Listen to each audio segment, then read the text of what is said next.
નમસ્કાર વિદ્યાર્થી મિત્રો, તાવિયા ઓનલાઈન ટીચિંગમાં હું તાવિયા સર તમારું હાર્દિક સ્વાગત કરું છું. વિદ્યાર્થી મિત્રો, આજે ધોરણ 11માં પાઠ 3 આપણે જોઈ શકો છો કે તત્વનું વર્ગીકરણ અને ગુણધર્મમાં આવર્તનીયતા વિશે જોવાના છે. ખાસ કરીને તમને હું કહેવા માંગુ છું કે આ યુનિટનું ખૂબ જ મહત્વ છે. ધોરણ 12માં પણ વિદ્યાર્થી મિત્રો આવર્ત કોષ્ટક આધારિત પાઠ આવે છે, એટલે કે બેઝિક કોન્સેપ્ટ અહીંયા ક્લિયર હશે તો ધોરણ 12માં પણ તમને પ્રોબ્લેમ નહીં પડે. વિદ્યાર્થી મિત્રો, આવર્ત કોષ્ટક ખૂબ ઉપયોગી હોવાથી એનું સંશોધન બહુ પહેલા જ થઈ ગયું હતું. તો શરૂઆત આપણે આવર્ત કોષ્ટકના ઇતિહાસથી કરીએ. તો ચલો આવર્ત કોષ્ટકનો ઇતિહાસ આપણે જોઈએ, જુદા જુદા વૈજ્ઞાનિકોનો ફાળો જોઈએ. સૌ પ્રથમ તત્વોના વર્ગીકરણની શરૂઆતની વાત કરીએ તો શરૂઆતમાં તત્વોની વર્ગીકરણની શરૂઆત આજથી 200 વર્ષ પહેલા થઈ હતી. વર્ષ 1800માં માત્ર 31 જેટલા તત્વ જાણીતા હતા અને વર્ષ 1865માં તેમની સંખ્યા બમણાથી વધારે એટલે કે 63 જેટલી થઈ ગઈ હતી. તો આ 63 તત્વોનું વર્ગીકરણ કેવી રીતે તે સમયમાં થયું તે જોઈએ. પ્રથમ વૈજ્ઞાનિક જ્હોન ડોબ્રેન, ખાસ યાદ રાખજો, જ્હોન ડોબ્રેન, જે જર્મન રાસાયણિક વૈજ્ઞાનિક હતા, જેમને 1800 થી લઈ 1829 સુધીમાં ત્રણ તત્વોના જૂથ બનાવ્યા જેમના ગુણધર્મ સમાન હતા અને ત્રિપુટીનો નિયમ આપ્યો. ખાસ યાદ રાખજો, ત્રિપુટીનો નિયમ. 1862માં ફ્રેન્ચ ભૂશાસ્ત્રી એ કાનકોટ્રોઇસ, જેમને વિદ્યાર્થી મિત્રો તત્વના પરમાણુ ભારના ચડતા ક્રમને નળાકાર કોષ્ટક બનાવ્યું, એટલે કે પરમાણુ ભારના ચડતા ક્રમમાં ગોઠવી નળાકાર કોષ્ટક બનાવ્યું અને તેમને જોયું કે નિશ્ચિત ગાળે ગુણધર્મમાં પુનરાવર્તિત દર્શાવતું હતું, કે અમુક સમય પછી ગુણધર્મ છે એ પુનરાવર્તિત દર્શાવતું. સાઈડમાં તમે જોઈ શકો છો નળાકાર કોષ્ટક છે વિદ્યાર્થી મિત્રો એમનું. અહીંયા તમે જોઈ શકો છો કે એક કાગળની પટ્ટી લીધી છે જેમાં પરમાણુ ભારને ચડતા ક્રમમાં ગોઠવી અને નળાકાર ફરતે વીંટોળવામાં આવ્યું છે. તો નિશ્ચિત ગાળામાં એક જ હરોળમાં સમાન ગુણધર્મ ધરાવતા તત્વો ગોઠવાય છે, એટલે કે સમાન ગુણધર્મ ધરાવતા તત્વો એ લાઈન બનાવે છે. ત્યારબાદ 1865માં અંગ્રેજ રસાયણ વૈજ્ઞાનિક, જેમનું નામ છે જ્હોન એલેક્ઝાન્ડર ન્યુલેન્ડ, જેને અષ્ટકનો નિયમ આપ્યો, જેને ન્યુલેન્ડનો અષ્ટકનો નિયમ તરીકે ઓળખાય છે. વિદ્યાર્થી મિત્રો, તત્વને સંગીતના 8 સૂરના ક્રમ પ્રમાણે ગોઠવ્યા, એટલે કે પરમાણુ ભારના ચડતા ક્રમમાં સંગીતના સૂર પ્રમાણે ગોઠવ્યા, જેમ કે સા રે ગા મા પ ધ ની સા. એવી જ રીતે વિદ્યાર્થી મિત્રો તત્વોને ગોઠવવામાં આવ્યા. આ એક અંગ્રેજ રસાયણશાસ્ત્રી હોવાથી 1887માં રોયલ સોસાયટી લંડન દ્વારા તેમને ડેવિડ ચંદ્ર એનાયત કરવામાં આવ્યો, જે નોબેલ પારિતોષિક જેટલું સન્માન ધરાવતો. ખાસ યાદ રાખજો. ત્યાર પછીના જર્મન રાસાયણિક વૈજ્ઞાનિક લોથર મેર 1830 થી લઈ 1895 સુધી તેમણે વિવિધ તત્વોનો અભ્યાસ કર્યો અને તત્વોના પરમાણુ ભારને ચડતા ક્રમમાં ગોઠવી તેને ભૌતિક ગુણધર્મ જેવા કે પરમાણુ કદ, ગલન બિંદુ, ઉત્કલન બિંદુ વિરુદ્ધ પરમાણુ ભારનો આલેખ દોર્યો. તો તેમને માલુમ પડ્યું કે નિયત અંતરાલને અંતે ગુણધર્મોમાં સામ્યતા જોવા મળે છે. આમનું વિદ્યાર્થી મિત્રો વર્ગીકરણ બેસ્ટ હતું. તેમને 1868 સુધી કોષ્ટક બનાવી દીધું હતું, વિકસાવી દીધું હતું, પણ પ્રકાશિત કરી શક્યા ન હોવાના કારણે આધુનિક આવર્ત કોષ્ટકનો ફાળો એ દમયંતી મેન્ડેલિફને જાય છે, કારણ કે તેમને કોષ્ટક પ્રકાશિત કરી દીધું હતું. આમના ગુણધર્મ બેસ્ટમાં બહુ સારી રીતે રજૂ કર્યા હતા, પરંતુ પ્રકાશિત ના થઈ શક્યું. આવર્ત કોષ્ટકનું સૌ પ્રથમ આવર્તનીય નિયમ પ્રસિદ્ધ કરનાર વૈજ્ઞાનિક મેન્ડેલિફ હતા. મેન્ડેલિફે આવર્ત કોષ્ટકની આડી હરોળ અને ઊભા સ્તંભમાં પરમાણુ ભારના ચડતા ક્રમ પ્રમાણે ગોઠવ્યા હતા, જેથી સમાન ગુણધર્મ વાળા તત્વો એક ઊભા સ્તંભમાં કે સમૂહમાં ગોઠવાતા હતા. આ વર્ગીકરણ લોથર મેર કરતા વધુ વિગતવાર હતી અને સમાન ગુણધર્મ વાળા ભૌતિક અને રાસાયણિક ગુણધર્મ ધરાવતા તત્વો એક જ સમૂહમાં ગોઠવાયેલા હતા. 1913માં અંગ્રેજ ભૌતિક શાસ્ત્રી હેનરી મોસેલ, ખાસ યાદ રાખજો, હેનરી મોસેલે આવૃત્તિ વર્ગમૂળમાં આવૃત્તિ વિરુદ્ધ પરમાણુ ક્રમાંકનો આલેખ દોર્યો. તેને આલેખ ઉપરથી માલુમ પડ્યું કે પરમાણુ ભાર કરતા પરમાણુ ક્રમાંક એ વધુ મૂળભૂત ગુણધર્મ છે. આથી આધુનિક આવર્ત કોષ્ટકમાં તત્વના ભૌતિક અને રાસાયણિક ગુણધર્મ એ તત્વના પરમાણુ ક્રમાંકને આવર્તનીય વિધેય હોય છે તેવું હેનરી મોસેલે દર્શાવ્યું. એટલે કે પરમાણુ ભાર કરતા પરમાણુ ક્રમાંકને ધ્યાનમાં લેવામાં આવ્યા છે.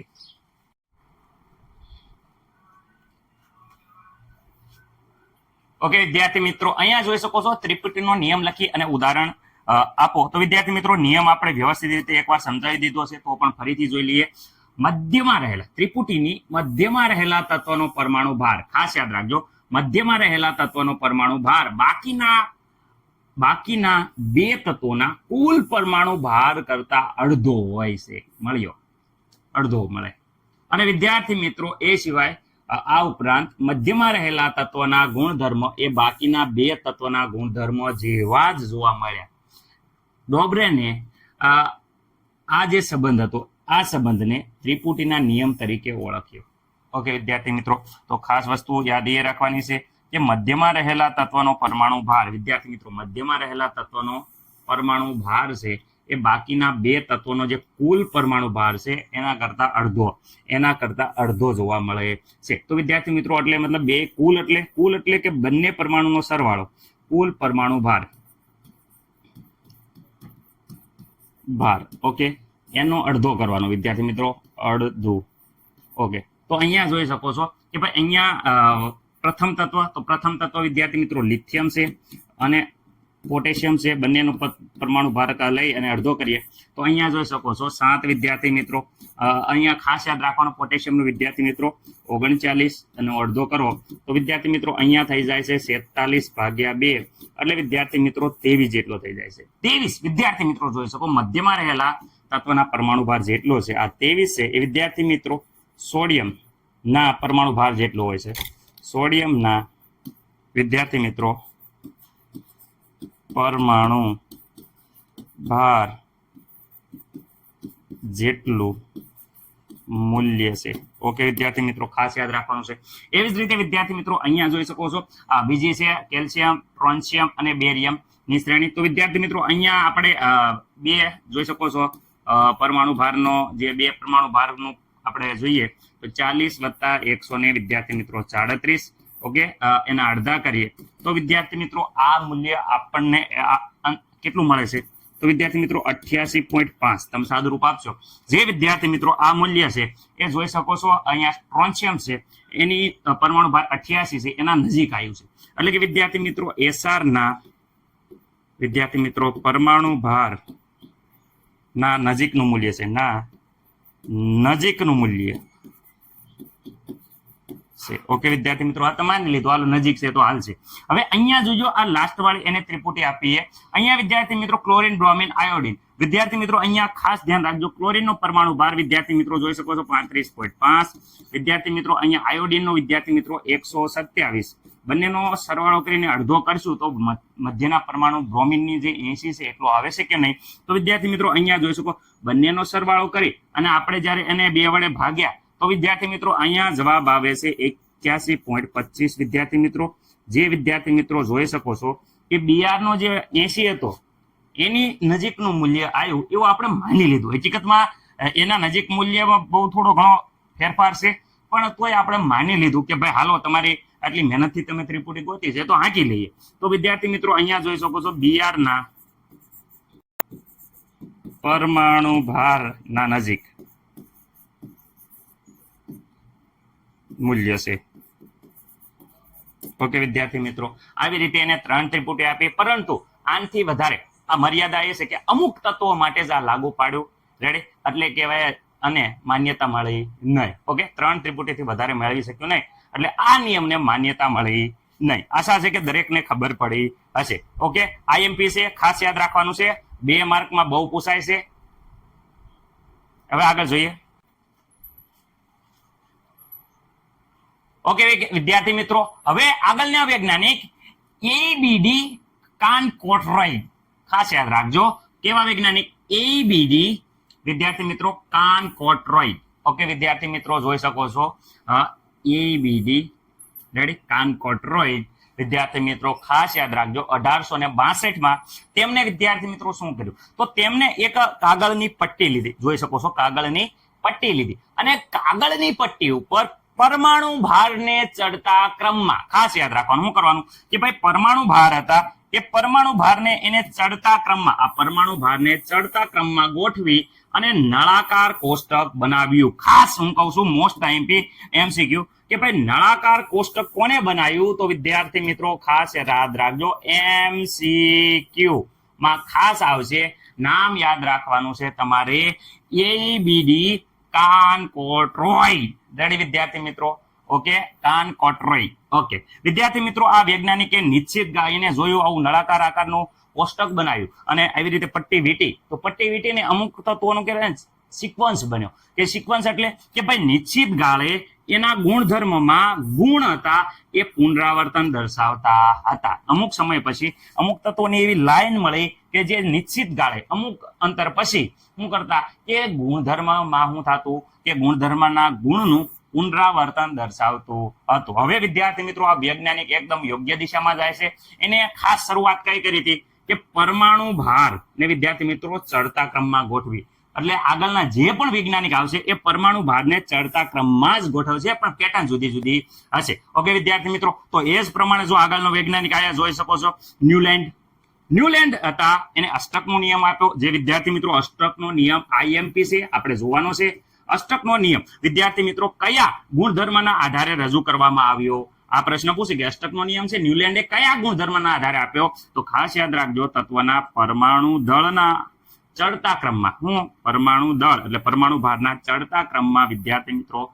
એના આધારે આપ્યો હતો આશા છે કે આટલું ખબર પડ્યું હશે હવે આ MCQ માટે ખાસ યાદ રાખવાનું નળાકાર કોષ્ટક કોને બનાવ્યું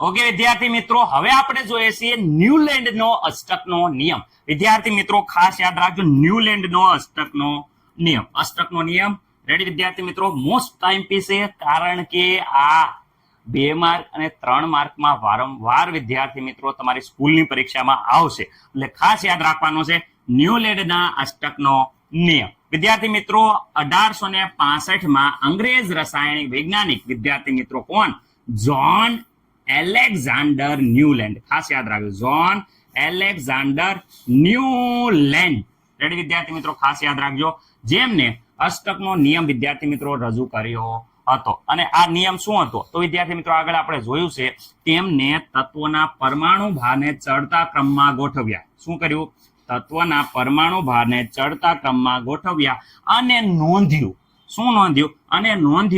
કે પ્રત્યેક 8મા તત્વના ગુણધર્મ ખાસ યાદ રાખજો કયા 8મા તત્વના પ્રત્યેક 8મા તત્વના ગુણધર્મ પ્રથમ તત્વ હતા એ પ્રથમ તત્વના ગુણધર્મને મળતા આવે છે રેડી હું કર્યું એને નિયમ આ પ્રમાણે છે તેમને તત્વને પરમાણુ ભારને ચડતા ક્રમમાં ગોઠવ્યા અને નોંધ્યું કે પ્રત્યેક 8મા તત્વના ગુણધર્મ પ્રથમ તત્વના ગુણધર્મને મળતા આવે છે આ સંબંધ એવા પ્રકારનો હતો જે પ્રકારે વિદ્યાર્થી મિત્રો સંગીતના જે અષ્ટસુરો હોય રેડી અષ્ટક એટલે કે ભાઈ સંગીતના અષ્ટક હોય એમાં શું થાય કે 8મો સૂર છે એ પ્રથમ સૂર જેવો જ હોય સર ગપ્પા મારો અમને કઈ સંગીતની નથી ખબર પડતી એટલે તમે ગપ્પા મારી રાખશો એટલે આ ભાઈ તમને ખબર પડે છે આપણું ભારતીય શાસ્ત્રીય સંગીત શું છે આપણે તમે પિક્ચરમાં જોયું હશે ઘણી જગ્યાએ સંગીતની જે સ્પર્ધા હોય એમાં આવે આ સૂર હોય યાદ રાખજો સા રે ગ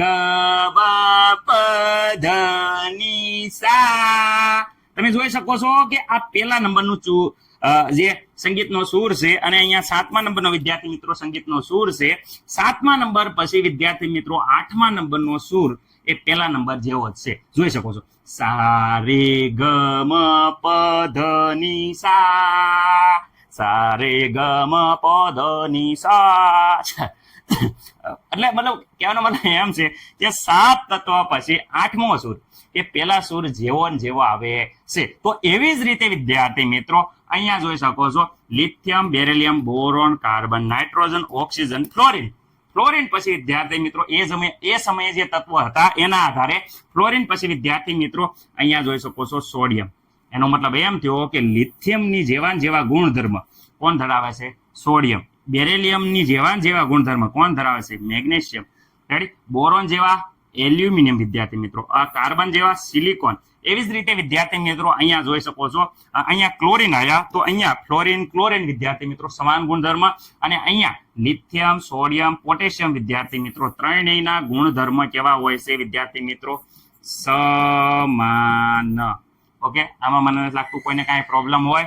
પરમાણુ ભાર દરેકને આવડતા હશે. ન આવડતા હોય તો વિદ્યાર્થી મિત્રો મેં મસ્ત મજાનો જે વિડીયો આગળ બનાવ્યો છે એ જોઈ લીજો. પરમાણુ ભાર એક ઝડપથી આવડી જશે. ઓકે વિદ્યાર્થી મિત્રો, અને અહીંયા આ નિયમ છે વિદ્યાર્થી મિત્રો એ કેલ્શિયમ સુધી વિદ્યાર્થી મિત્રો આ નિયમ કેલ્શિયમ સુધી વિદ્યાર્થી મિત્રો એકદમ સાચો માલુમ પડ્યો. પરંતુ આ ખ્યાલ વાપક અને સ્વીકાર્ય બન્યો નહીં. રેડી. સ્વીકાર્ય હતો નહીં વિદ્યાર્થી મિત્રો, એટલે ખાસ યાદ રાખવાનું વ્યાપક અને સ્વીકાર્ય બન્યો નહીં. પરંતુ અંગ્રેજ હતો. અંગ્રેજ હોવાના કારણે વિદ્યાર્થી મિત્રો royal society of London, ready, royal society London દ્વારા તેને ડેવિડ ચંદ્ર એનાયત કરવામાં આવ્યો વિદ્યાર્થી મિત્રો. આટલું મહત્વનું યોગદાન આપ્યું એટલે એને રોયલ સોસાયટી લંડન દ્વારા ડેવિડ ચંદ્ર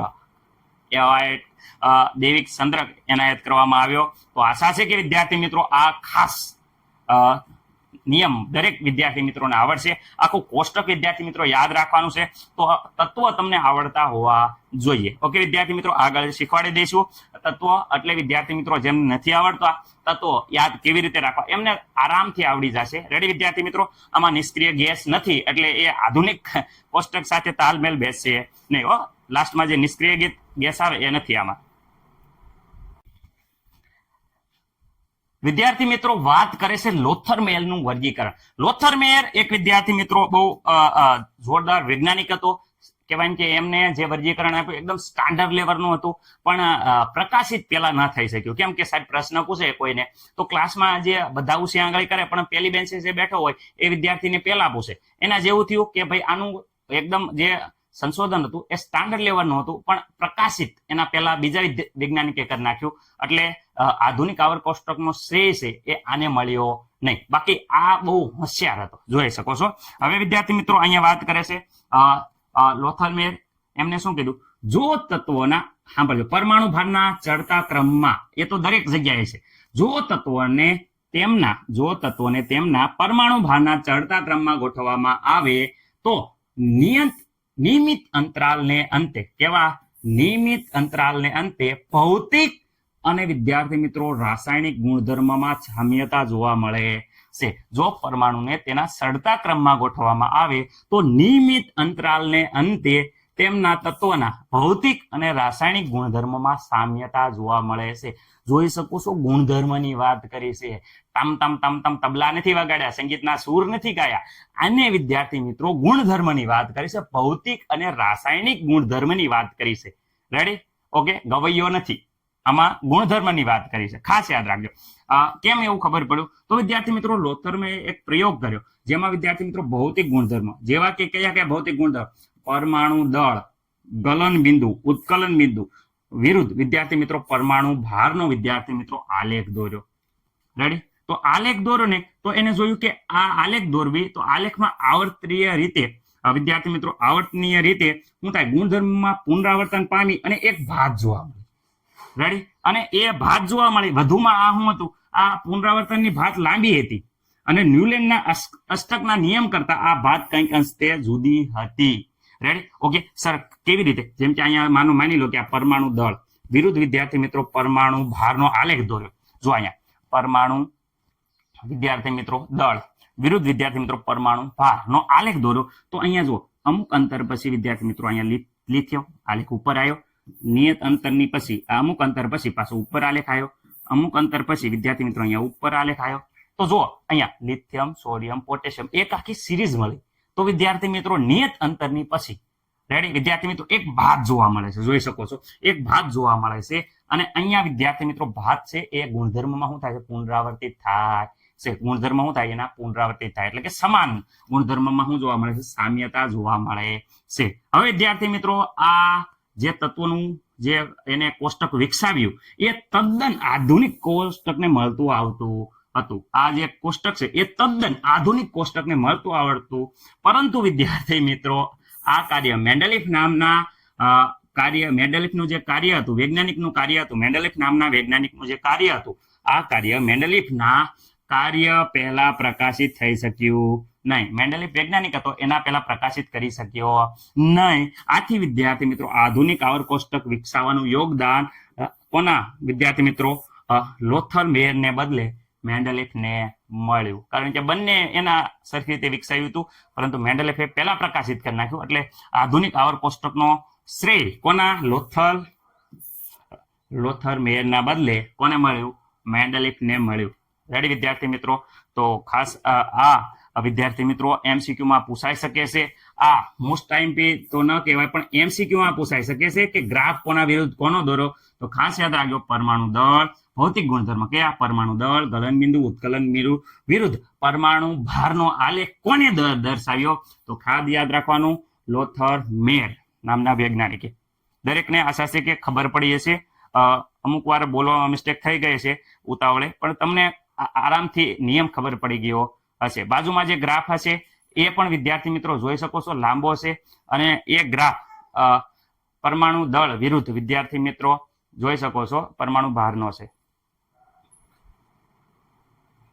તો વિદ્યાર્થી મિત્રો હવે પછી આપણે રશિયાના જે વૈજ્ઞાનિક છે તમે જોઈ શકો છો, દમયંતી મેન્ડેલિફનું આવર્ત કોષ્ટક જોવાના છે આગલા લેક્ચરમાં. અને વિદ્યાર્થી મિત્રો ત્યાર પછી તમને ખબર જ છે કે જે 1913માં જે આપણું મૂળભૂત આવર્ત કોષ્ટક છે એ પરમાણુ ક્રમાંક આધારિત છે. એટલે એ હેનરી જે મોસેલ છે, જેમનો નિયમ છે વિદ્યાર્થી મિત્રો, જેમને ગ્રાફ આવૃત્તિ વિરુદ્ધ વિદ્યાર્થી મિત્રો પરમાણુ ક્રમાંકનો જે ગ્રાફ આપ્યો હતો, એના આધારે જે આવર્ત કોષ્ટક આપણને મળ્યું, એ આપણે આગળ બે વૈજ્ઞાનિક બાકી રહ્યા છે, એ આગળ જોઈ લઈશું વિદ્યાર્થી મિત્રો. ઓકે વિદ્યાર્થી મિત્રો, આજના લેક્ચરમાં બસ આટલું. આશા છે કે તમને બધાને બહુ મજા આવી છે. ખાસ વિદ્યાર્થી મિત્રો તમે લાઈક કરો, કોમેન્ટ કરો, અને વિદ્યાર્થી મિત્રો સબસ્ક્રાઇબ કરો, જેથી અમને ઉત્સાહ થાય અને વિદ્યાર્થી મિત્રો નવા લેક્ચર તમારી માટે બનાવતા રહીએ. તો ખાસ દરેક વિદ્યાર્થી મિત્રો લાઈક કરો. કંઈ મિસ્ટેક થઈ હોય, કંઈ ભૂલ થઈ હોય, તો તમારા જે સ્કૂલના વર્ષોથી ભણાવે છે એવા ગુરુજનો, શિક્ષકો પાસેથી તમે યોગ્ય માર્ગદર્શન લઈ અને તમારી ભૂલ કે તમારો ડાઉટ છે એ ક્લિયર કરવા નમ્ર વિનંતી. વિદ્યાર્થી મિત્રો મળીએ આગલા લેક્ચરમાં. ત્યાં સુધી જય હિન્દ, જય ભારત.